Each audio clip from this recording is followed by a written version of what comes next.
Hello, everyone, and welcome to this episode of Langer at the Mic on YouTube and on Spotify today. We're joined by a very special guest.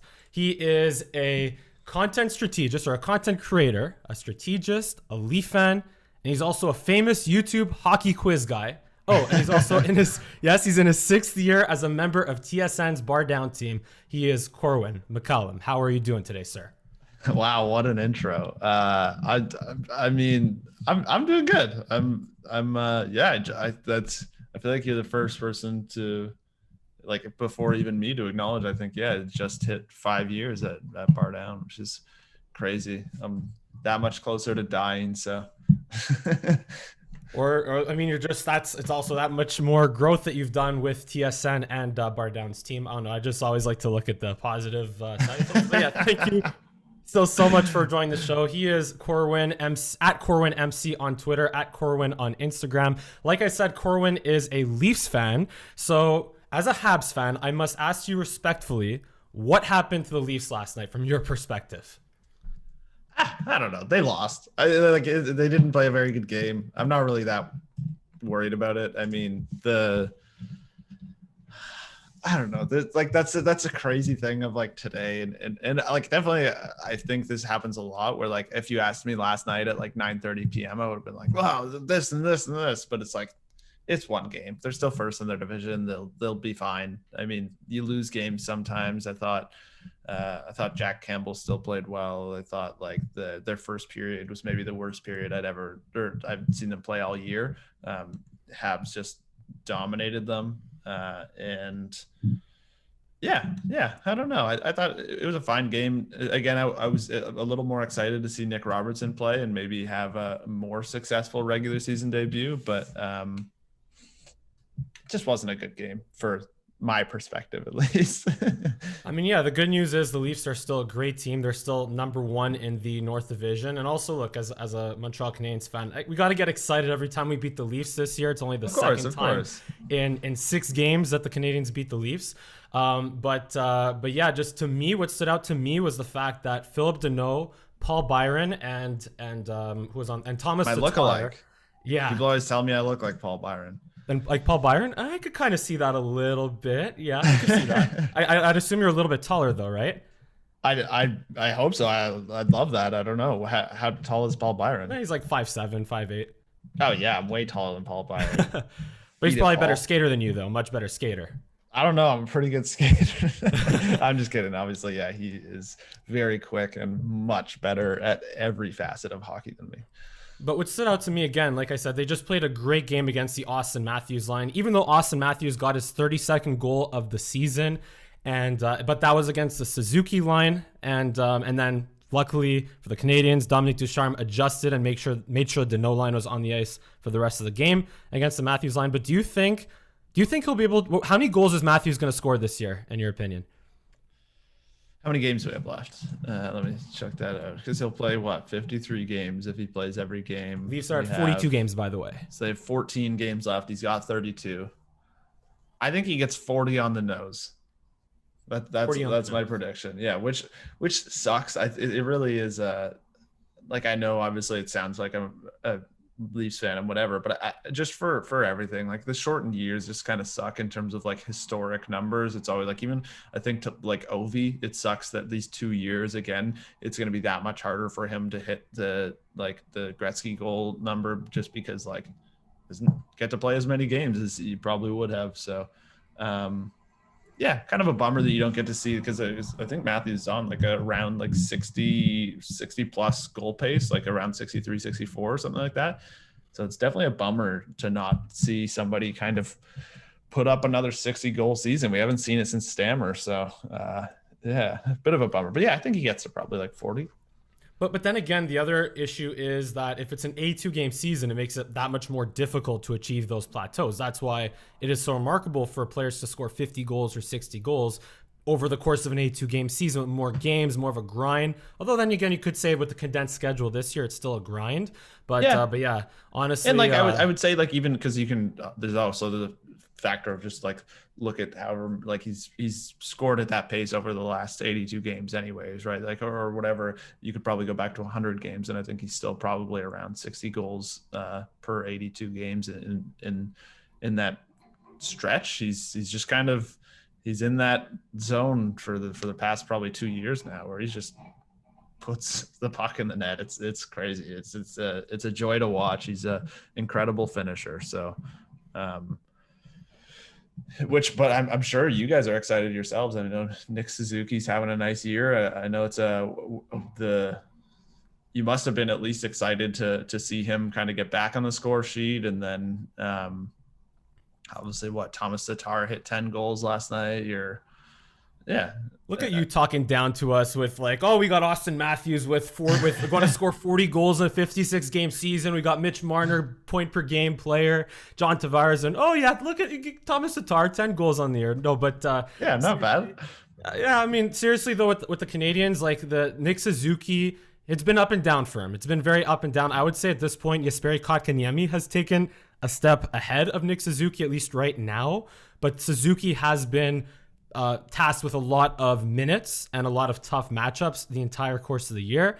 And he is still 21 years old, so that does play a factor. Eventually, he only played like 13-ish minutes last night. He did have the very nice power play goal, of course. But yeah, just for Suzuki, it's been up and down. It's been inconsistent. What I'm more excited about, you guys are excited about Nick Robertson. We are excited about Cole Caufield and what lighting it up in the AHL. Oh yeah. Also, I have a special connection to Cole Caufield, not like from his perspective, but only from mine. But just that because I went to the World Juniors this year in the bubble, and then so like kind of my the first time I got out of my my hotel room, basically, because you show up, so you do it for 14 days beforehand. They test you a bunch of times, and then you fly there, and then you show up and you get into your hotel room, and you have to quarantine for 4 days. And so you just don't leave your hotel room. And the first day I got out, I went to the rink I think it was Christmas Eve, and I just went to the rink to just like get a feel for what it's like. I get my COVID test, and then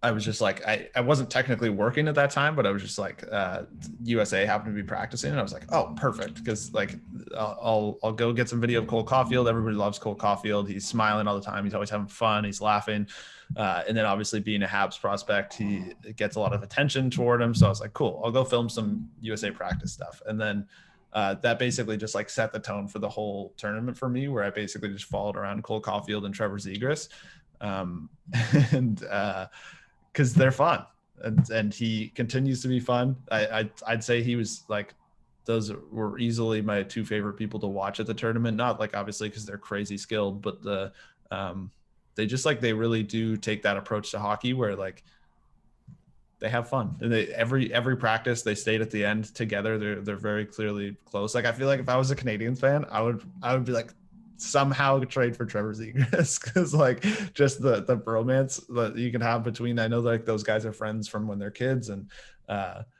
yeah, I mean, I don't mean to take the spotlight off of Cole Caufield, because he's also great, but I just love to see them together because they were always just having fun, trying like there's like a video shot of like where they're trying to tip a puck into a bucket all the time. Then there's another one where they're trying to do like alley-oop one-timers, basically like they're flicking the puck up in the air and then trying to hit it as soon as it lands, kind of like Tim Stützle scored that goal against the Leafs earlier in the year.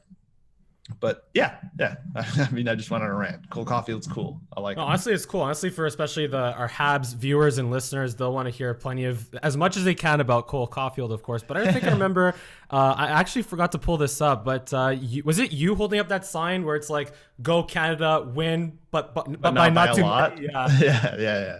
I'll see if I could throw that in and post at it here. But yeah, just it must have been a tremendous experience being at the World Juniors there with the BarDown team.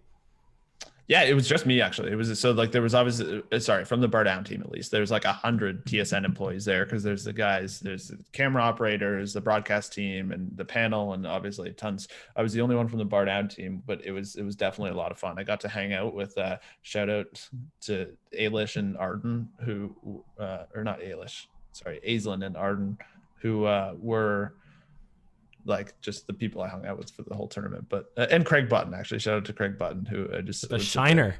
Yeah, I know. Pickleball, it's a dangerous sport, but yeah, it was a blast. It was definitely one of like the coolest experiences of working there, and I've gotten to go to a lot of cool events, which shout out to my boss and your former teacher, Dave Cricks, for that, because it's definitely been a bit of a wild ride for, like we said, the past 5 years. For sure. And just along the lines of Cole Cauffield, one more thing. Besides the bromance that he had with Trevor Zegras and like the fun loving approach that he brings to the game, what stood out to you the most about his game, about his skill, watching him in person? I would say, like, I'm trying to think of one thing specifically. Obviously, his shot, very great. I think I think he'll have a great shot in the league. I think his speed was, but it's tough because like you're playing against other junior guys. Like, I don't know if his speed will stand out as much. I think he'll still be a great goal scorer no matter what. But I'd say like just which is with a lot of guys like him on the power play, I thought he did a great job kind of on the half wall. Because he's like a dangerous threat, but it can also make great passes. And then similar, like him and Zegras kind of rotating between the half wall and kind of standing in the slot, and being able to do both of those is pretty cool. I think I'm always just a big fan of guys who can hammer a one-timer in on the power play. And I thought he was just great. He just got a great release, gets his shot off really well. And I think he'll score a lot of goals. I could definitely see him being of the Alex DeBrincat mold. I know, obviously, because if I'm going with shorter guys there, but I think he'll be great for. Yeah, I've been saying. Yeah, sorry, I was saying like all the time on this channel here, where Cole Cauffield is what the Habs are missing, at least in their forward group offensively. The finish, yeah, he's an elite one-timer. Yeah, he's an elite like finisher for sure, and that's like I think. That is like, I know how people talk about Austin Matthews being good about a bunch of things. I think like his number one asset of all things, like and I think it's like a combination of his hands and his shot and everything, is just that his finishing is on another level. And I'd say that's probably what I would have noticed about Cole Caufield too, is his finishing. Just like, because obviously I don't think he scored a ton of goals in the tournament, but they play a lot in practice too, and I watched a lot of that, and he loves scoring goals. I will say that over and over again, because it's literally, he's like in practice celebrates every single goal that he scores with like a massive woo and just fist pumping and stuff, and like pulling an arrow or whatever it may be. He celebrates them very hard no matter what, which I love. I think is awesome, and I think he'll get to do it a lot. Yeah, we saw it right off the bat in his first goal with the Laval Rocket, where he just on the obviously no one in the stands at the Cops. Was it the Cops Coliseum where the Toronto Marlies play? Right, Cops Coliseum. No, so that's Coca-Cola Coliseum. Coca-Cola. I think it used to be the Cop, or no, that's where the Hamilton. It used to be Bulldogs. Rico. Yeah, it used to be Rico Coliseum. Yeah. Hamilton Bulldogs played at the Cops Coliseum. I'm confusing my AHL arenas here, but all to say is that you heard Cole Caufield celebrate like that first goal in the quiet rank, like the right away. Yeah. And he already has 3 goals and 1 assist through 2 games with the Laval Rocket. And I keep looking at the gap in the Rocket schedule between April 19 and April 29 as a good time frame for Cole Cauffield to get called up. But before the Habs-Leafs game yesterday, there was the NHL Trade Deadline. And Corwin, I actually have a little thing to show you here, because you did have this to say about it.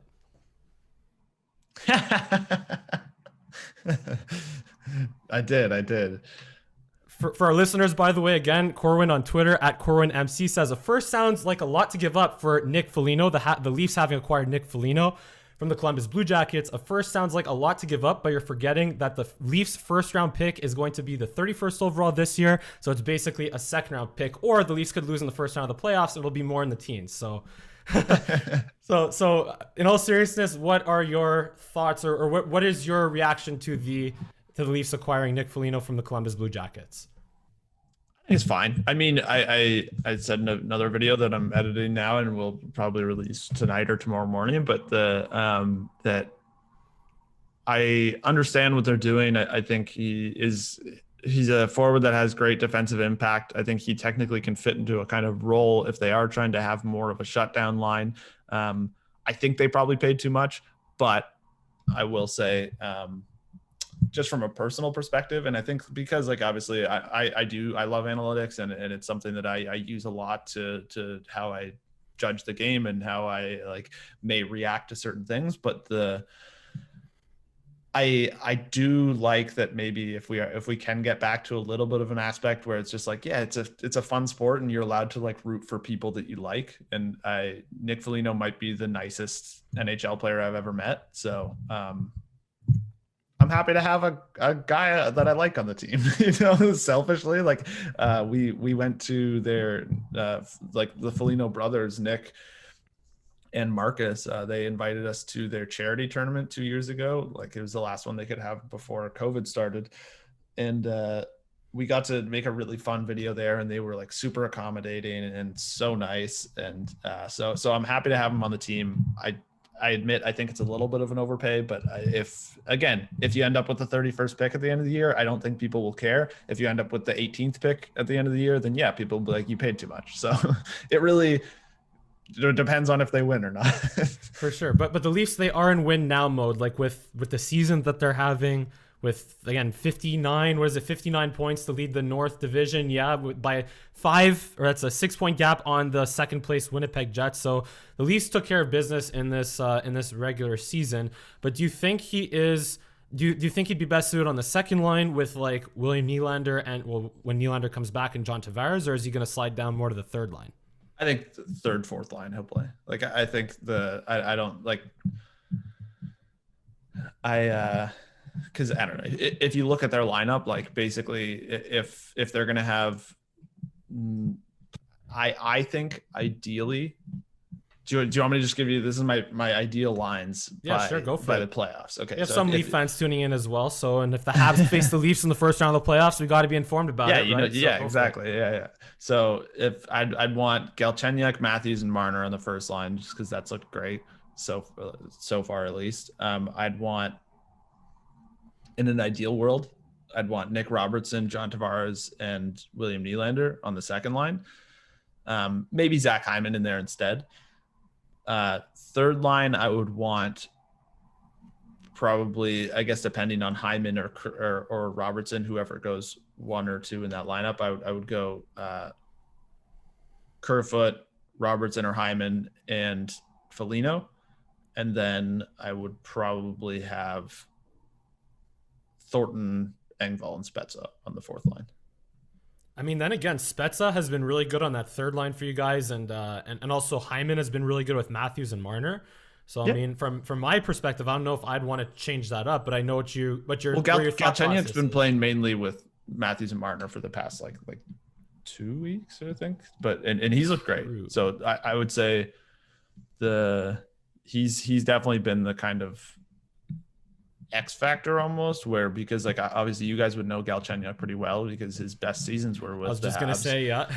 But yeah, and like he's really skilled, and like it's weird. I like him a lot. Like I watch him play, and I know there's like a lot of articles going around about like the Leafs have rebuilt James Merkel, rebuilt Galchenyuk. Yeah, exactly. Which I know like people are making fun of Leafs fans for, but like, and I'm not saying that. Obviously, I think he's always been a skilled player, and like if he can refine some confidence, and they're basically get back to some of the basics of his game, and that he's worked really hard. He I think he does some of the similar things that you do that you expect out of Zach Hyman, but like probably with a little higher skill ceiling.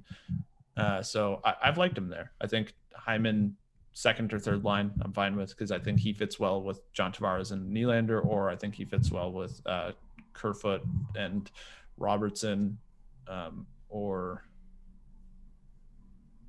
I think you said true. Yeah, I might even did I leave Mikheyev off my ideal lineup? There's going to be some people that get cut out of this, because like I already left on my original one that I said I left Wayne Simmons out.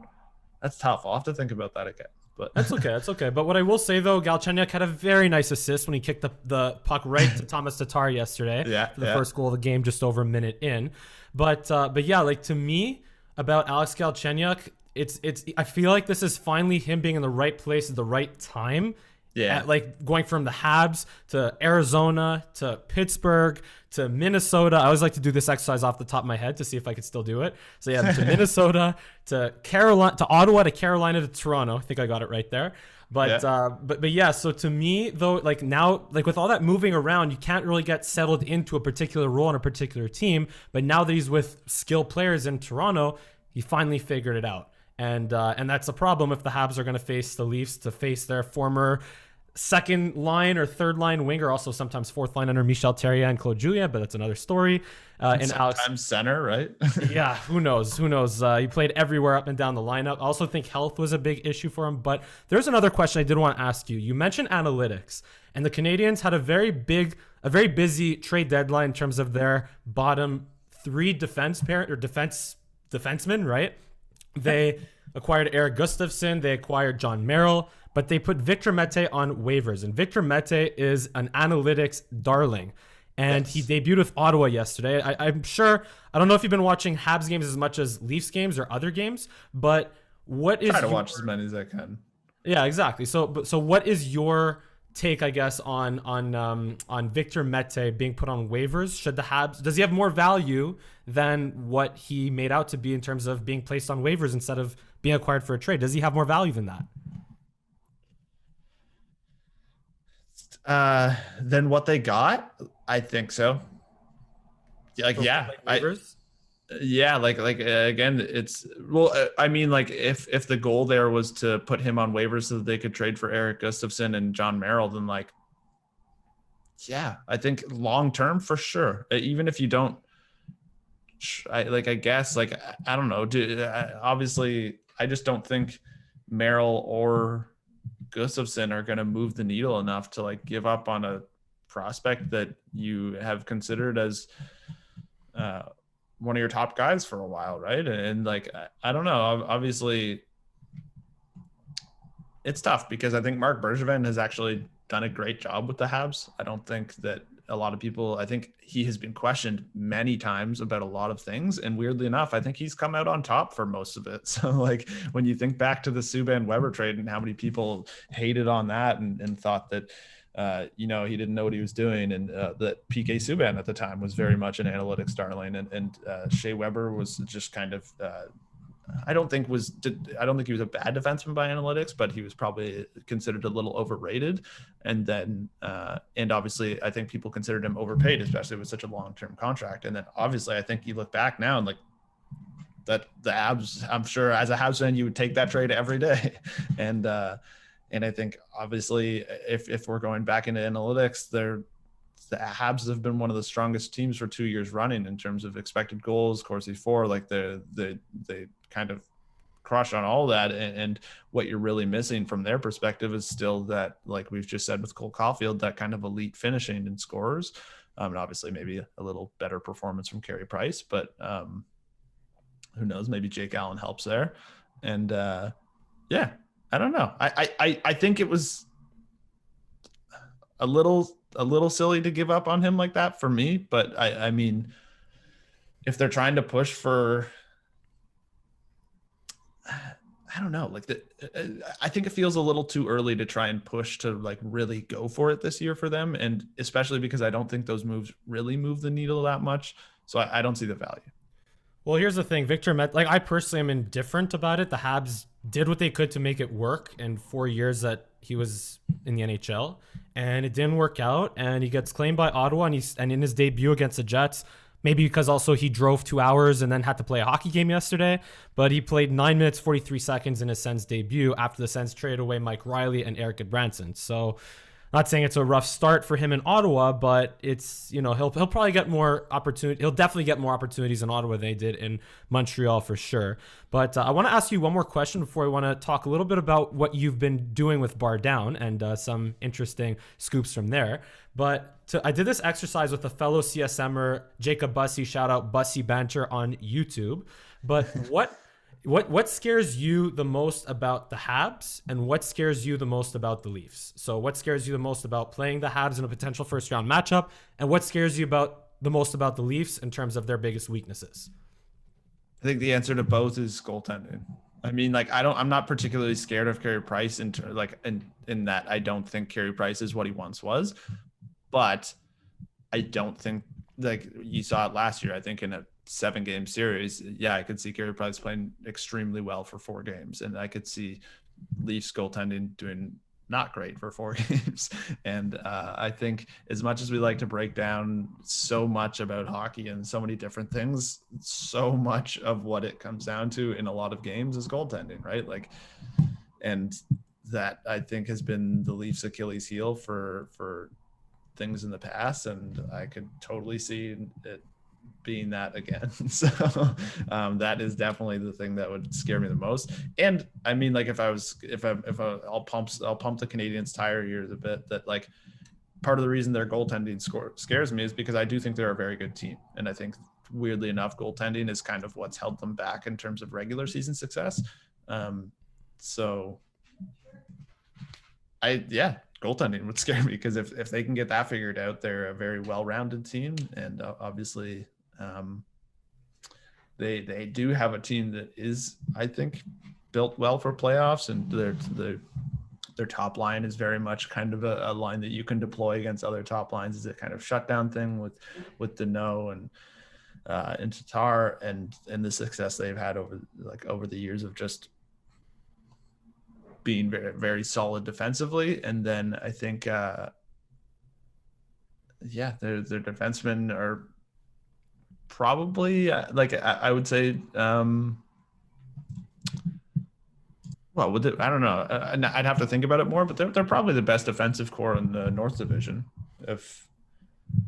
Then again, a lot of teams in the North Division have struggled defensively. I would actually give that nod to the Leafs defensively, because the Habs have, their biggest issues defensively has just been their inability to break out of their zone, and sometimes they had lapses in defensive zone coverage, just like the Matthews goal, where it was Nick Suzuki and Brett Kulak that were kind of caught puck watching Marner, and Marner made a great pass to Matthews, who tipped it in to Jake Allen's right side. But yeah, like I find it tough. Like I'm very surprised, I must say, that, you know, guys like you and also guys like Elliot Friedman, I think also Craig Button, were saying that the Habs have the best defense. But here's what I will say: if the Habs are fresh and rested on defense, then they absolutely do have the best defense in the North Division. But if you have Weber and even Petrie and Edmondson playing 25, 26 minutes a game, okay, Weber was more like 23, but still Weber should not be more than 21 minutes a game.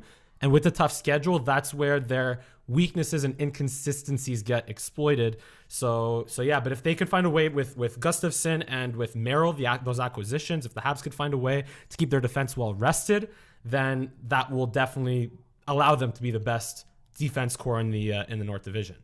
Yeah, I think, well, like I always like to think of defense as like, it's not as much as I'm saying best defensive core. Like, I think part of that too comes from that. I just think that you play defense as a unit, and like I think overall, I think I'd consider it kind of a wash in terms of their blue lines, and then overall, I think if defense is a unit, I think the Habs are probably a little bit better top to bottom. Like, I know people talk a lot about Matthews' improvement into a 200-foot game, in which I agree that he's might be the best stick lifter in the game in terms of, he's just great at takeaways for that stuff. But I don't know, they do have some issues from their forward core in the defensive zone, I think sometimes. But yeah, I don't know. I think they're pretty close. I think realistically the top 4 teams in the North it's going to be good series for all of them.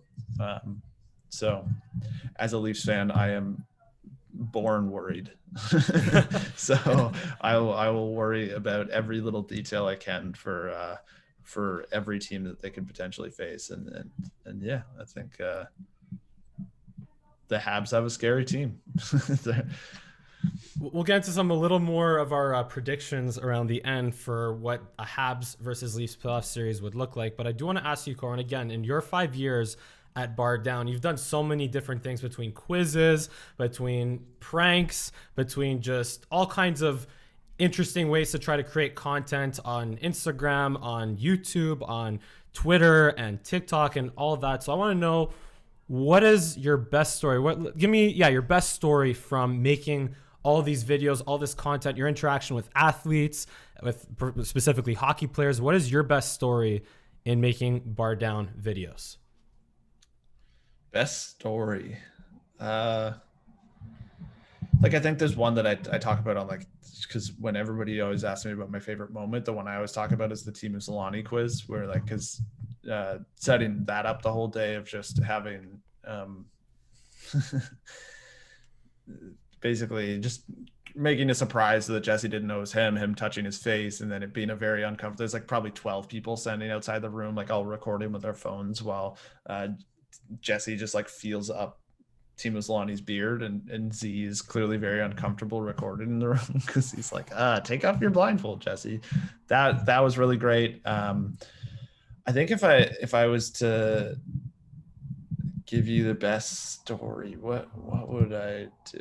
I would probably say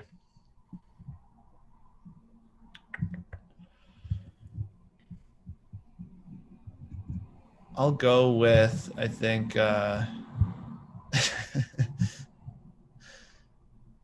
sorry, I'm thinking about a couple different ones. There's a great one.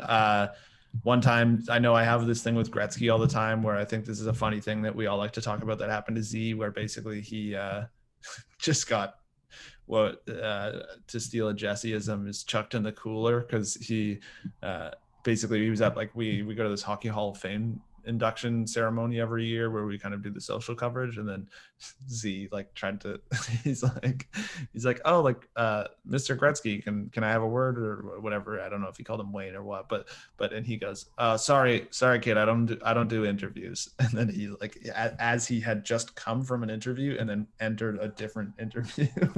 And then so I always like that of him getting chucked in the cooler there. I think probably one of the craziest times is probably also back to the Sudbury charity tournament that I was speaking about, that where Nick Foligno invited us out, and that was just a lot of fun. Where obviously got to hang out with a bunch of the NHL players. I think just listening to, because when we filmed that video, Jesse and I technically did it at different times because we usually don't send very big crews to things. It was me, Jesse, and Connor, who's one of our graphics guys, and he does camera work for us too, and does a little editing. And Connor was filming, and then but we didn't have enough to be able. We didn't have two cameras to be able to have both of us on the bench at the same time. So we would go one at a time. And so I was sitting there basically being the audio guy for Jesse's part, and just listening to him talk to John Tavares because they're just standing beside each other on the bench. And Jesse's just sitting there going hey, do you know this person? And he's just naming people from Winnipeg that he's do you know this guy? I think he dated your wife's sister or something. I don't know. He's just bringing up all these random people. Do you know this guy or this guy or this guy? That was very fun to listen to that. But overall, that was just a crazy time. That's one of the thing I get messaged most about, is because at the end of that video, I kind of throw out pretty gutless chirp to Matt Duchene, who, because I don't know if you remember the whole taxi or the Uber thing with them, where when he was on the Sens and they all got caught with the or not caught, it was the Uber driver recorded them and posted a video online of them talking just shooting off about one of the coaches. And so I basically go up and I ask Matt Duchene, I'm what do you think of my coaching? And he says I didn't notice you back there for a while. So you just got to be a little louder next time. And then I said, as long as you say it to me and not in an Uber. And he laughed it off, and he was a super great guy about it. But he was definitely come on, man. And he was telling me that what a bummer that was. Cause the thing that he said was that just the worst part was that the coach that they were talking about, they actually all really he was their favorite coach on the team. And it was just such a bummer because they just felt bad for that guy. Cause I guess it just would have been a bad day. And they happened to be just caught in the wrong moment talking about a guy that they really like. So yeah, I guess I don't know, that just the behind the scenes stuff of that is always really cool. And that was a prank though with Jesse and you guys behind the bench though, right? In that Sudbury tournament? Yes. Yeah. They didn't know we were technically going to be there. We just kind of showed up and started yelling at them. And then the Folignos knew. So they were the guys because they invited us. So, but other than that, no one knew. But there is another prank I do want you to share the little bit of background on. Let's bring it up over here. This guy over here. So that's Jesse with a stick with 100 rolls of tape. For those wondering on Spotify, our listeners here, how much did that weigh again? It was like just under 40 pounds. Like, so, again, heavier than a Stanley. I remember heavier than a Stanley Cup when you told me, right? Yeah, and heavier than a Stanley Cup, and it took 8.5 hours to make. So a full day's work of literally just wrapping tape. So that's definitely one of the like biggest pieces of in our office, like BarDown lore, of where anytime somebody comes in, like, because there'll be like classes of kids and stuff that come to the TSN offices, and when they'll come see BarDown stuff, they everybody's like, it's a stick, and they come pick it up. And yeah, so that was definitely, I felt bad because, and I don't know if you want more stories of beer league stuff, because the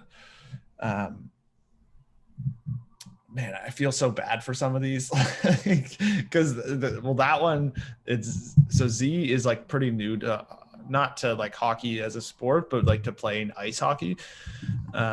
He's like, he would say himself, not the best skater. Like, he's got a decent shot and everything. He's actually like scored goals and stuff for us, but he's not the best skater. So then just like attaching a 40-pound weight to him was just not a nice thing to do for a game. He just basically had like a miserable 40 minutes of just like skating around with that thing. So I felt a little bit bad, but yeah, it was definitely a funny one there. And then the 1,000 puck one is probably another really good memory, where I think, because sometimes you can get a pretty negative reaction to some of the stuff we do, and like nothing overwhelming. I think the only one that we really got like a significant negative reaction to was the soccer one, which I understand, because it definitely would be seen as annoying to anybody that was kind of playing against it. But for anyone that doesn't know, basically we did one where we played our beer league game like we were soccer players. So we just like were diving all the time and rolling around in the ice like we were hurt. And so obviously that would be annoying to most people. But the 1,000 puck one, where, so we brought, it was a joke, because basically we never had any pucks for warmups. And then so we decided to bring like as many pucks as we could. And I went to Barrie or something like, or maybe it was Aurelia, and basically I bought 1,000 pucks from there. It was like $1,000 basically, because it's like I was gonna ask, like $1,000 for 1,000 pucks. Yeah, basically I think it ended up being couldn't get a Costco deal or anything for that. It ended up being like 900, because you get a bit of a bulk deal, because I just went to like the wholesale place, and then so that weighed my card down for a week. And then just like, I don't know, it was so much work trying to bring all these boxes everywhere and like go in, and we got it all set up. And like, but the whole time I'm thinking like, oh, this team is gonna hate us. Like, because I wasn't sure how long it would take to pick up all the pucks after, but we did it. And then luckily enough, the other team like just had a good laugh about it and was like, oh my God, like I can't believe they brought 1,000 pucks. And they had some fun with it, and they actually helped us pick up the pucks as we were doing it. So yeah, how long did it take to pick up all those pucks? Only like 5 minutes, honestly. So because there was like 20 guys all picking up pucks, it went pretty quick. And it wasn't like we were doing it accurately. You're just picking up pucks and chucking them over the boards. It probably took us like 2.5 hours to get all the pucks out of there by the end of the like night. But overall, yeah, definitely some fun stories from beer league. And So there's actually one more game I want to play with you here, Corwin, because obviously one of the biggest things that you and your BarDown team are known for is hockey quizzes. So what I set up is we are going to play, you guys played this game before, so it's the jersey count from 1 to 99, but we're going to keep this Habs and Leafs edition. So you're going to do Leafs and I'm going to do Habs. We have to count from 1, as high as we can, from 1 to 99, and no cheating. All right. By number, any current or former player, number by number, 1 to 99. And we'll do it rapid fire if we can. And I'll let you take it away with number 1. Okay. Number 1, I'll Johnny Bower. I mean, that's the easy one, right? Jacques Plante. Number 2. Number 3. Leafs. Well, you do number 2. It's you got, who's number 2 on the Leafs that you can name? Oh, we're each doing. Okay, sorry. Yeah, I'll go Brian Leach. Doug Harvey. Sorry. And then I'm number 3 now. Yeah. I'll go. That's what I'm going to say before. Leafs captain Dion Phaneuf.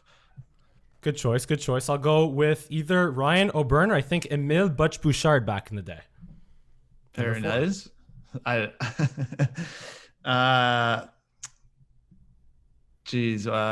Number 4. Sorry. I'll go with from my childhood. I don't know if I've said this in any video before, but like for basically most of my life, my name was not.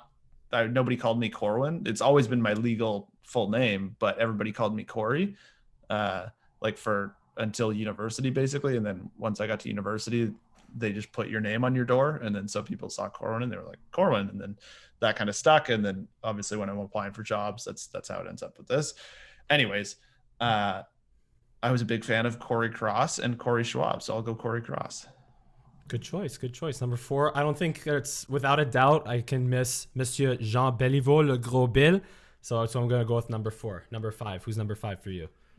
I think there's only one player for the Leafs that has ever worn number 5, if I'm not mistaken, because it's retired, and I think they had it like as an honorable thing for when they didn't retire numbers. But I think it's Bill Barilko.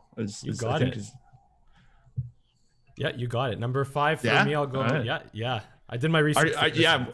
Oh wait, but how are we fact checking this? How do we? Because I checked it before for your sake. Okay. I promise I'm not cheating. Promise. So number 5, I'm gonna go with from my childhood either Stéphane Quintal or Bernard Boom Boom Geoffrion. Who's number 6? Wow, Boom Boom Geoffrion, the one they credit with the slap shot, but apparently was actually before in the CHL, right? Sorry. Anyways, number 6, I believe another one retired with the Leafs is Ace Bailey. Ace Bailey, good choice. Number 6, Shea Weber. Yeah, wait, am I allowed to say Habs players? You can't give me hints. No, just keep it. No. Like, am I only allowed to say Leafs players, or can I steal some of yours and take Habs? Because like, maybe that can be a strategy where if I start taking yours, you're less likely to get it. I mean, if let's say if they played on both the Habs and the Leafs, you can do that, I guess. Sure. Okay. I mean, like, I don't know a Habs player that has a 7, at least off the top of my head. So I'll go with what I know and say Gary Roberts. Howie Morenz. Oh, we talk a lot about Howie Morenz too, because in our first road trip video, there was like a big portrait of him right behind us. And like sometimes for sponsored videos, you can't actually show things like that, so we had to like try and strategically hide Howie Morenz from our video. But number 8, right? Yeah. I'll go current day roster Jake Muzzin. I was thinking you were gonna say Mike Komisarek there to take that one away from me. I could go Mike Komisarek or Ben Sherratt. Number 9, Leafs legend Mike Komisarek. Number 9, I'll go a little more from my childhood. I'll go Nick Antropov. I think also Hagman was 9 for you guys, right? Yeah, big return in the in the Calgary Flames deal where they traded like 9 players for Dion Phaneuf. Yeah. For me, number 9, who else but the Rocket Richard, Maurice Richard, number 9. Yeah. Number 10. That was a given there. Number 10. I'll go Alex Steen. Yep, Alex Steen. I don't know if a lot of players in Leafs history wore number 10, but yeah, Alex Steen is a good recent choice. Number 10, I'm gonna go with it. Yeah, go. Funny. I was just gonna say the only reason I knew that one is like I've worn number 10 my entire life for my hockey number, and like Alex Steen's the only one I can even remember actually. Where like when I was a kid, I was excited that the Leafs had a number 10, and it was him. And I don't remember if there's been one since. I don't know. Yeah, I don't know either, but in Montreal Canadiens history, there is only one number 10 that really stands out, Monsieur Guy Lafleur. Number 11. 11, Zach Hyman. Pretty easy. Yep, Darcy Tucker's favorite player. Yep. 11. It's like always tweets about him saying like hashtag 11, like the actual number. I think he's trying to say number 11, but it's always just like a hashtag. I'm not going to say too much about that because I don't want to give you a hint, but 11 for me, either Saku Koivu, Brian Gallagher. Take your pick. Number 12. Well, who's your pick? I mean, you gotta choose one. Who's your favorite? You know what? I gotta go with Saku Koivu. No disrespect to Brian Gallagher, it's got to be Saku. Yeah, he's the captain, right? That's just makes sense. I mean, again, just off the top of my head, I'll stick with current players and go with Galchenyuk at 12. Habs legend. 30 goal scorer, one time in 2015-2016. Number 12 on the Habs side, I'm going to go with Yvan Cournoyer. Who? Yvan Cournoyer. I don't even...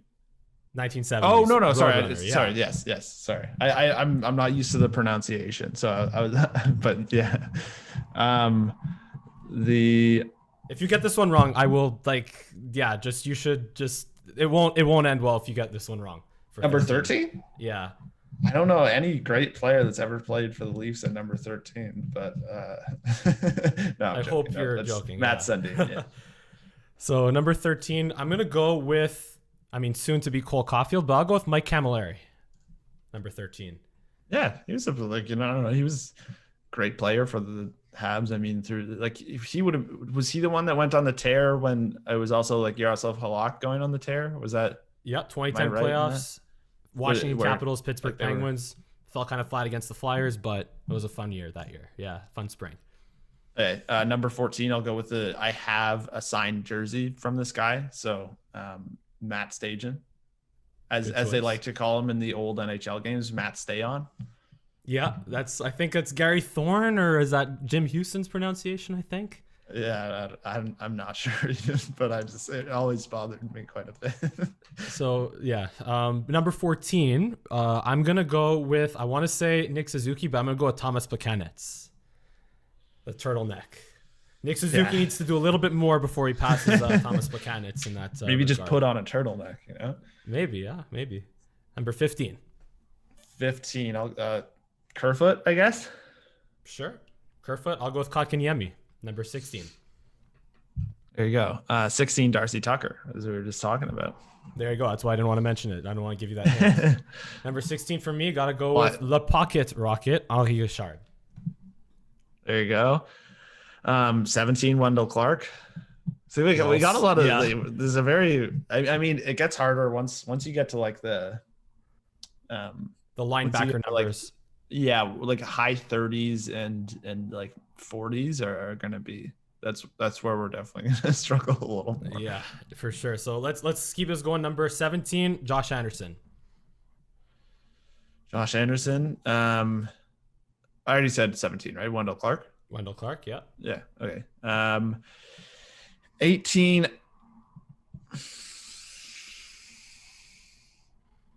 Andreas Janssen, right? He was 18. Yep, Andreas Janssen. You can go with Janssen. I might have to fact check that a little bit, or you might have to after the fact. But I'm pretty sure he wore 18. Yeah. All right. 18. I'll go with Serge Savard. Very nice. I'll do Jason Spezza, I guess. Yep. Number 19. I got to go with Larry Robinson. We're at 20 now. 20. 20.